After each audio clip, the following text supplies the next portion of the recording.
Damn it. ఏంటిటా కుండబద్దలు కొడతా అత్త. నమస్కారం, కుండబద్దల్ ప్రేక్షకులకి స్వాగతం. నేను గౌతమ్ కాటా.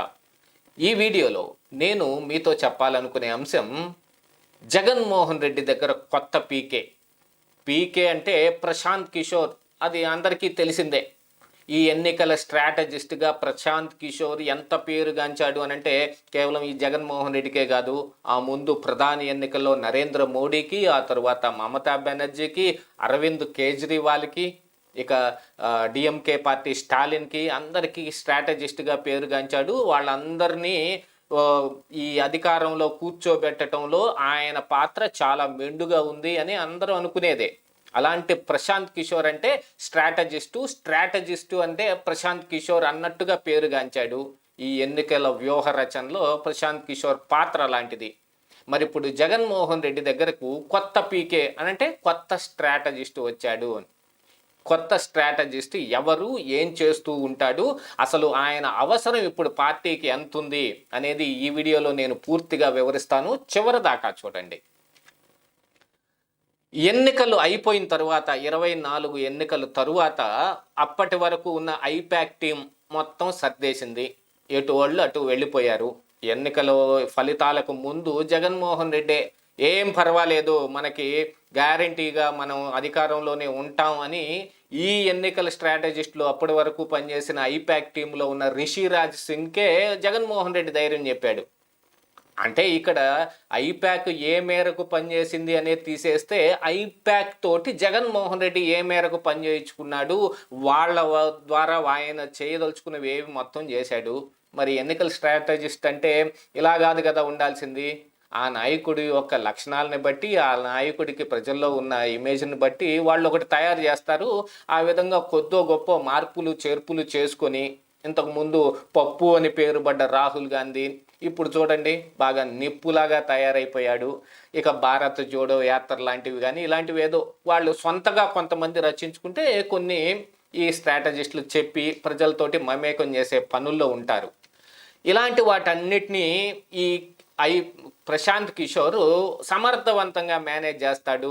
ఉదాహరణకు మన ఆంధ్రప్రదేశ్ రాష్ట్రంలో జగన్మోహన్ రెడ్డి గెలిచే ముందు, ఆ 2019 ముందున ఈ కులాల మధ్య కుంపట్లు చిచ్చులు పెట్టడం లేదు, ఐపాక్ టీమ్ ద్వారా ప్రజల్లో ఒక అభద్రతా భావాన్ని పెంపొందించటంలోనూ, ఈ సోషల్ ఇంజనీరింగ్ అనే దాన్ని చాలామంది అదే నమ్ముతారు. అంతకుముందు నరేంద్ర మోడీ, అమిత్ షాలు కూడా ఆ విషయం మీదనే బాగా ఎక్కువగా నమ్మకం పెట్టుకొని ఉండేవాళ్ళు.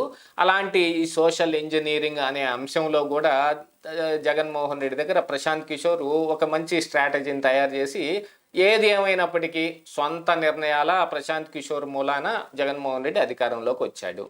ఈ అధికారంలోకి వచ్చిన తరువాత ఆయన ఏం చేశాడు, చేసిన పనులేమిటి, ఇవన్నీ తీసి చివరి దాకా తీసుకొచ్చిన చివరిలో చంద్రబాబు నాయుడు అరెస్ట్ అనేటప్పటికీ టోటల్గా జగన్మోహన్ రెడ్డి ఇమేజ్ ఫుల్గా డ్యామేజ్ అయిపోయింది. అప్పుడు ప్రశాంత్ కిషోర్ కూడా చెప్పుకున్నాడు, నేను జగన్మోహన్ రెడ్డికి ముందే చెప్పాను, ఈ చంద్రబాబు నాయుడు అరెస్టు నీకు తగదు, ఆయన అరెస్టు చేసే సూచనలు ఏదో నువ్వు కొంచెం వ్యక్తం చేస్తూ ఉంటే దాన్ని మానుకో అనే విషయాన్ని కూడా నేను చెప్పానని ఆయనకు చెప్పినా అది ఎన్నికల స్ట్రాటజీలో భాగం కాదు, మరి ఆయన పరిపాలనలో భాగం.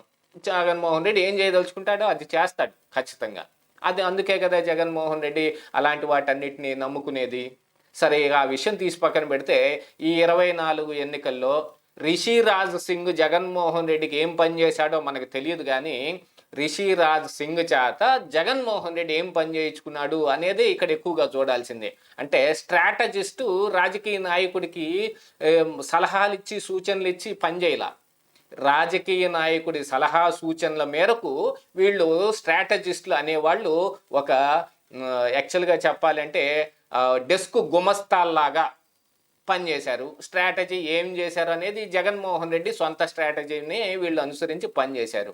మరి అప్పుడు వీళ్ళు స్ట్రాటజిస్టులు ఏమవుతారో మనకు తెలియదు, కానీ ఇక ఐపాక్ని మాత్రం ఈ 2024 ఎన్నికలు తర్వాత సర్దేసుకోవాల్సి వచ్చింది. కానీ ఇప్పుడు జగన్మోహన్ రెడ్డికి కొత్తగా ఒక స్ట్రాటజిస్ట్ కావాల్సి వచ్చాడు.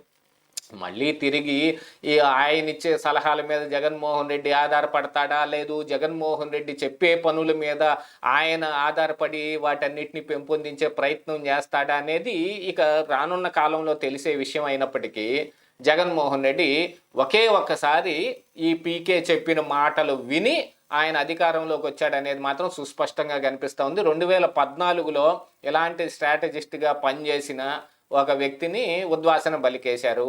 19 ఎన్నికలప్పుడు ఎలాగైనా కొట్టి తీరాలనే దీంతో మరి పీకే లాంటి ఒక పెద్ద స్ట్రాటజిస్ట్ని తెచ్చుకున్నారు. 24కి రిషి రాజ్ సింగ్ ఆధ్వర్యంలో అదే ఐపాక్ టీము ఎలా పనిచేసింది అంతా చూసాం. కానీ ఇప్పుడు ఎలాంటి స్ట్రాటజిస్ట్ని తెచ్చుకున్నారు అనంటే, ఇప్పుడు కొత్తగా వినిపిస్తున్న పేరు ఆళ్ల సాయి మోహన్ దత్ అనే ఒక స్ట్రాటజిస్ట్ని తెచ్చుకున్నారు. సలహాదారుడను ఇంకోటను ఏదో ఒక పేరుతోటి తెచ్చుకోవటం జరిగింది అనేది ఇప్పుడు బయటకు వస్తున్న సమాచారం. ఈ ఆళ్ల సాయి మోహన్ దత్ చెప్పే మాటల్ని జగన్మోహన్ రెడ్డి వింటాడా, జగన్మోహన్ రెడ్డి చెప్పే వాటన్నిటిని చేయటానికి సాయి మోహన్ దత్తుని పెట్టుకున్నారా అనంటే, ఖచ్చితంగా రానున్న కాలంలో 2-3 నెలల్లో ఏం జరుగుతుందనేది అందరికీ తెలిసిపోతుంది. కాకపోతే ఇప్పుడు జగన్మోహన్ రెడ్డి తాను సొంతగానే నిర్ణయాలు తీసుకొని ఈ విజయవాడ వరదల విషయంలో కావచ్చు, లేకపోతే ఈ కార్యకర్తల్ని చంపేస్తున్నారు, 39 మందిని చంపేశారని ఢిల్లీ జంతర్ మంతర్ పోయి అక్కడ ఒక పెద్ద డ్రామా గట్టి రావచ్చు, ఏదైనా జరగవచ్చు. జగన్మోహన్ రెడ్డి సొంత నిర్ణయాలే కనపడుతూ ఉన్నాయి. ఇక మీదట కూడా అలాంటివే కనపడే సూచనలు ఉన్నాయి అనేది మనకి తెలియవస్తున్న నిజం. ఇదైతే ప్రస్ఫుటంగా అర్థం చేసుకోవాలి. ఈ ఆళ్ల సాయి మోహన్ దత్ ఇది అతనేమి పీకే లాగా పెద్ద పేరున్న వ్యక్తి ఏం కాదు. ఇంతకు ముందు ఆయన ఏదో ఒక సాఫ్ట్వేర్ ఇంజనీర్గా పనిచేశాడు. ఆ తర్వాత ఏదో స్పార్క్ అనే ఒక కంపెనీలో ఆయన ఈ స్ట్రాటజిస్ట్గా అయింది. దాంట్లో ఆ కంపెనీలో భాగం పంచుకున్నాడు. ఆ తర్వాత చాలామందికి ఎమ్మెల్యే ఎంపీ స్థాయి వాళ్ళకి ఆయన నియోజకవర్గంలో స్ట్రాటజిస్ట్గా పనిచేశాడు అనే దాఖలాలు కూడా కొన్ని కనిపిస్తూ ఉంటే, అలాంటి వ్యక్తిని తీసుకొచ్చి జగన్మోహన్ రెడ్డి పక్కన పెట్టుకున్నాడు అనుకోండి, వాళ్ళ సూచనల మేరకు కానీ వాళ్ళ సలహాల మేరకు కానీ జగన్మోహన్ రెడ్డి నడుస్తాడా? ఇతను చెప్పే పనులన్నిటినీ చేయటానికి ఒక కొత్త వ్యక్తి కావాల్సి వచ్చాడు. ఎప్పుడు చెబుతూ ఉంటారు చూడండి, పాత నీరు పోతే కొత్త నీరు వస్తుంది అని. పాత సారాయి మన దగ్గర మిగిలిపోయి ఉంటే దాన్ని కొత్త సీసాలో పోసి ఇది కొత్త ప్రోడక్ట్ అని అమ్మినట్టుగా ఇప్పుడు ఈ కొత్త స్ట్రాటజిస్ట్ని ఒకరిని తీసుకొచ్చారు, ఇతను కొత్త కొత్త స్ట్రాటజీలు వేస్తారు అని కార్యకర్తల్లో ఒక ఆత్మవిశ్వాసం నింపటానికి, ఎన్నికల టైంలో కానీ లేకపోతే ఈ నాయకులు ఎన్నికల దాకా నిలబడకుండా జారిపోయే వాళ్ళు కొంతమంది ఉంటారు, వాళ్ళని కాపాడుకోవటానికి కానీ చేసే ఒక ప్రయత్నం అన్నమాట ఇది. అంతే తప్ప ఈ ఆళ్ల సాయి మోహన్ దత్ ఏదో అద్భుతంగా ఎరగ తీసేస్తాడు అని కాదు, ఈయన సలహాలు సూచనల మేరకు ఎక్కడికో వెళ్ళిపోతుందనేది కాదు. యాక్చువల్గా ఇప్పుడు ఈ వైఎస్ఆర్ కాంగ్రెస్ పార్టీ పరిస్థితి ఎలా ఉంది అని అంటే, మునిగిపోతున్న నావకు కొత్త క్యాప్టెన్ని తీసుకొచ్చారు. కొత్త సారంగుని నావని అతని చేతుల్లో పెట్టి ఎలాగోలా దీన్ని కాపాడు అని అంటే అతను మాత్రం ఏం చేయగలుగుతాడు? కాకపోతే అతని ఆధ్వర్యంలో ఆ నావ మునిగిపోతుంది. ఇదైతే ప్రస్ఫుటంగా కనిపిస్తోంది. ఇదే ఈరోజు కుండబద్దలు.